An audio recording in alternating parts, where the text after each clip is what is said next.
में हो जाए। बारिश की रात थी। बिजली की चमक से कमरा कुछ देर के लिए जगमगाता और फिर अंधेरे में डूब जाता। अचानक खिड़की के शीशे पर एक ठंडी सांस महसूस हुई। धीरे धीरे एक चेहरा खिड़की पर उभरने लगा। चेहरा बेदर्द, खून से सना हुआ था और आंखें खाली थीं। चेहरा मुस्कुराया और फिर अचानक गायब हो गया। लड़की की सांसें तेज हो गईं।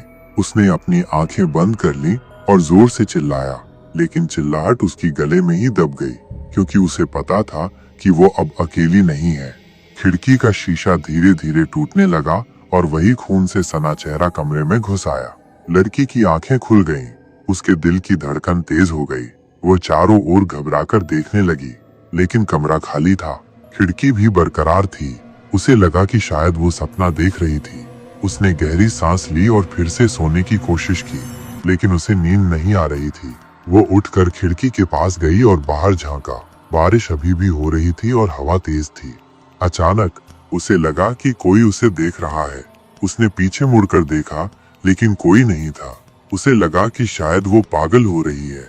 उसने अपने कमरे का दरवाजा बंद कर लिया और बिस्तर के नीचे छिप गई। सुबह जब वो उठी तो उसे लगा कि सब कुछ ठीक है, लेकिन जब उसने खिड़की की ओर देखा तो उसे खून का एक छोटा सा दाग दिखाई दिया।